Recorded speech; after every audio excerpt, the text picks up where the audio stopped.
अब हम तीसरे सिद्धांत के बारे में बात करते हैं। हमारा तीसरा सिद्धांत है अनुशासन। अनुशासन मतलब डिसिप्लिन। जैसे मैंने आपको शुरू में ही कहा था कि हेनरी फ्योल ने जितने भी सिद्धांत दिए हैं वो ये नहीं कि सिर्फ संगठन पर लागू होते हैं, वो हमारे और आपके जीवन पर भी उतने ही लागू होते हैं। इसीलिए इन सिद्धांतों का नाम प्रबंध के सामान्य सिद्धांत है, general principles, because they are applicable in general environment also, not only in the official environment और द ऑर्गेनाइजेशनल एनवायरनमेंट। केवल संगठनिक वातावरण की ज़रूरत नहीं है, आम वातावरण में भी ये वाले प्रबंध के सिद्धांत उतने ही लागू होते हैं। चलिए अनुशासन की बात करते हैं। पहले तो हमें पता होना चाहिए अनुशासन का मतलब क्या है। 2 मिनट सोचिए तो आपको भी पता चलेगा व्हाट इज़ डिसिप्लिन। अनुशासन का मतलब फॉलोइंग द रूल्स, नियमों का पालन करना। तो इसलिए संगठन के कार्य करने के लिए आवश्यक नियम और नौकरी की शर्तों का पालन करना अनुशासन कहलाता है। क्या कहेंगे? संगठन में कार्य करने के लिए आवश्यक नियम और नौकरी की शर्तें, नियमों का, शर्तों का पालन करना, ठीक है ना। संगठन के नियमों का, संगठन की शर्तों का पालन करना अनुशासन कहलाता है। याद रखिए ये जो अनुशासन है ये केवल संगठन क्या बोलते हैं कर्मचारियों के लिए नहीं होता, ये संगठन के लिए भी होता है। फॉर एग्ज़ाम्पल अगर स्कूल में नियम बनाया गया है कि बच्चों को 8 बजे तक स्कूल में आना है, तो बच्चे भी उतने ही रिस्पॉन्सिबल हैं 8 बजे तक आने के लिए। और अगर सोचिए आप तो 8 बजे से पहले स्कूल आ जाते हैं लेकिन स्कूल का गेट नहीं खुलता है, तो नियमों का पालन आप स्कूल के कारण नहीं कर पा रहे हैं, तो इसलिए स्कूल भी उतना ही जिम्मेदार है। तो अनुशासन जो होता है वो दोनों तरफ से चाहिए। दोनों तरफ से का मतलब वो संगठन की तरफ से भी चाहिए और वो कर्मचारी की तरफ से भी चाहिए। कर्मचारियों को चाहिए कि वो नियमों का पालन करे और संगठन को चाहिए कि वो कर्मचारी को वेतन दे, कर्मचारी को अच्छी कार्य सुविधाएं दे। अगर संगठन ऐसा नहीं करता है तो वो संगठन अनुशासनहीन कहलाएगा। तो अनुशासन का मतलब संगठन के कार्य के लिए आवश्यक नियम और नौकरी की शर्तों का पालन करना।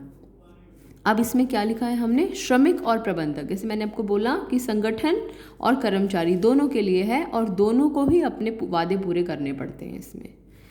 ओके, इससे फ़ायदा क्या होगा? अगर हम डिसिप्लिन में रहते हैं, if you remain in discipline, आप स्कूल में भी अगर डिसिप्लिन में रहते हैं, आप सबकी बातों को ध्यान से सुनते हैं, मानते हैं, तो आप अगर अच्छे से पढ़ाई करने आए हैं तो आप अपनी पढ़ाई का लक्ष्य पूरा कर सकते हैं।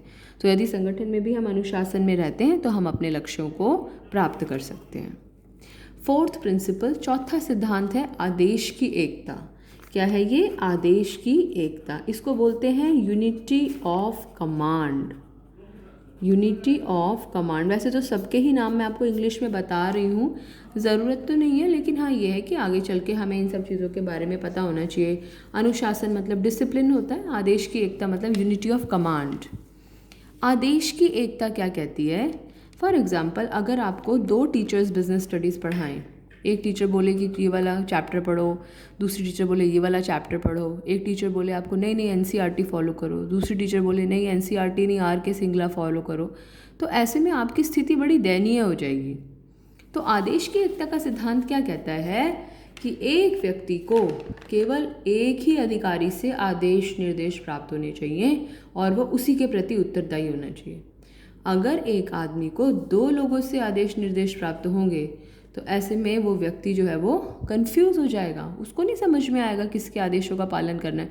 आपको बोलेंगे ये वाला क्वेश्चन ऐसे करो, दूसरे टीचर बोलेंगे ये वाला क्वेश्चन ऐसे करो। आपके लिए सबसे अच्छा तरीका क्या होगा? आप कॉपी उठा के फेंक देंगे, बोलेंगे मैं तो किसी का भी नहीं कहना मानता, पहले टीचर्स आपस में सुलट लें उसके बाद में मैं देखूँगा। ऐसी संगठन में होता है। अगर कर्मचारी को 2 लोगों से एक ही काम के लिए आदेश मिलेंगे तो कर्मचारी तो बैठ जाएगा, वो बोलेगा पहले अपना सेटल कर लो फिर मुझे बताना मुझे किसके आदेश निर्देशों का पालन करना है। तो आदेश की एकता क्या कहती है कि किसी भी औपचारिक संगठन में, बहुत इंपॉर्टेंट सिद्धांत है ये, बहुत बार क्वेश्चन आता है इसमें, किसी भी औपचारिक संगठन में कार्यरत व्यक्ति को एक ही अधिकारी से आदेश मिलने चाहिए और वह उसी के प्रति उत्तरदायी होना चाहिए। ये पूरा आपको इसमें याद करना है कि एक ही व्यक्ति से आदेश मिले और उसी के प्रति उत्तरदायी हो। अगर एक से ज़्यादा होगा तो क्या समस्या हो सकती है? यदि इस सिद्धांत का पालन नहीं किया जाएगा तो क्या होगा? अधिकार प्रभावहीन हो जाएंगे। जो बॉस जो ऑर्डर्स दे रहा है वो दोनों में से किसी का भी ऑर्डर नहीं मानेगा और डिसिप्लिन संकट में आ जाएगा। जब बच्चे हाथ रख के बैठ जाएंगे हम कुछ नहीं करते हैं तो फिर तो स्कूल का डिसिप्लिन खराब हो जाएगा। ऐसे इसका एक बहुत अच्छा एग्जाम्पल मैं NCERT में दे रखा था। फॉर एग्जाम्पल, जैसे मैंने आपको पहले भी बताया कि संगठन, उत्पादन विभाग, वित्त विभाग, विपणन विभाग, मानव संसाधन विभाग, अलग अलग डिपार्टमेंट्स हैं। जो फाइनेंस डिपार्टमेंट है, जो वित्त विभाग है, वो कहता है कि भाई उसको, सेल्समैन को, ये कर्मचारी है, ये बेचारा रोता हुआ सा कर्मचारी है, क्योंकि इसको 2 लोगों से आदेश निर्देश प्राप्त हो रहे हैं। तो फाइनेंस डिपार्टमेंट कहता है भाई फाइनेंस वाले को तो पैसे को देखना पड़ता है, वो कहता है भाई 5% से ज़्यादा छूट मत देना जब तुम माल बेचोगे तो। और मार्केटिंग वाले का उद्देश्य रहता है उसकी सेल्स बढ़े, कैसे न कैसे। सेल्स कैसे बढ़ेगी? जब वो ज़्यादा से ज़्यादा छूट देगा। तो वो कहता है भाई 10% तक छूट दे देना। फाइनेंस मैनेजर कहता है नहीं नहीं, हमारे संगठन को पैसे की ज़रूरत है, 5% से ज़्यादा छूट मत देना। अब कर्मचारी को क्या हुआ? वो तो बेचारा समझ नहीं आ रहा इसकी बात माने या इसकी बात माने, इसलिए वो क्या करेगा? वो कहेगा भैया मैं बेचता ही नहीं हूँ, तुम पहले अपना रूल डिसाइड कर लो।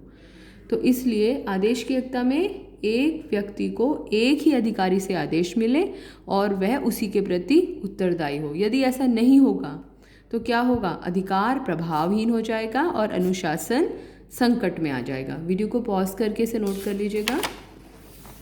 इसके बाद में हम 5वें सिद्धांत को पढ़ते हैं, निर्देश की एकता, यूनिटी ऑफ डायरेक्शन। क्या कहा जाता है इसे? यूनिटी ऑफ डायरेक्शन, निर्देश की एकता। देखो आप ये देख सकते हैं यहाँ पर, जैसे गोल करते हैं, फुटबॉल में गोल करते हैं तो सारे प्लेयर्स जो है वो एक ही दिशा में अपनी बॉल को ले जाने के लिए उनका टारगेट रहता है। तो यहाँ पर परिभाषा होती है समान उद्देश्य वाली, समान उद्देश्य जिनका ऑब्जेक्टिव सेम है। जैसे उत्पादन विभाग, प्रोडक्शन, फिर वही से हमारे 4 ऑप्शंस, प्रोडक्शन, फाइनेंस, उत्पादन, वित्त, विपणन यानी कि मार्केटिंग, और मानव संसाधन यानी कि ह्यूमन रिसोर्स डिपार्टमेंट। अगर ये 4 विभाग हैं तो प्रोडक्शन डिपार्टमेंट का उद्देश्य हमेशा प्रोडक्शन को बढ़ाना होगा। फाइनेंस डिपार्टमेंट का उद्देश्य हमेशा फाइनेंस को बचाना होगा, उसे अच्छे से अच्छे तरीके से यूज़ करना होगा। मार्केटिंग डिपार्टमेंट का उद्देश्य हमेशा बिक्री को बढ़ाना होगा। तो अलग अलग उद्देश्य के साथ है। तो प्रोडक्शन से रिलेटेड जितने लोग हैं वो इसके लिए प्रोडक्शन मैनेजर अपॉइंट होना चाहिए और वही डिसाइड करेगी क्या होगा। तो समान उद्देश्य वाली सभी क्रियाओं को एक ही अधिकारी मतलब प्रोडक्शन मैनेजर, और एक ही योजना। प्रोडक्शन मैनेजर को उसका प्लान पकड़ा दो, ये तुम्हारा प्रोडक्शन प्लान है। फाइनेंस मैनेजर को उसका प्लान पकड़ा दो, ये तुम्हारा फाइनेंस प्लान है, ये तुम्हारा मार्केटिंग प्लान है। तो उनको उनके प्लान पकड़ा दो। तो समान उद्देश्य वाली सभी क्रियाओं को एक ही अधिकारी और एक ही योजना के अधीन रखना चाहिए। 1 हेड, एक ही अधिकारी और एक ही योजना। यहाँ डायग्राम देख सकते हैं, पेपर में कभी भी एक्सप्लेनेशन आए ये डायग्राम आप ड्रॉ करेंगे। यहाँ एरोज अलग अलग दिशा में जा रहे हैं, मतलब यहाँ निर्देश की एकता नहीं है। यहाँ सारे एरोज एक ही डायरेक्शन में जा रहे हैं, इसलिए यहाँ पर निर्देश की एकता है।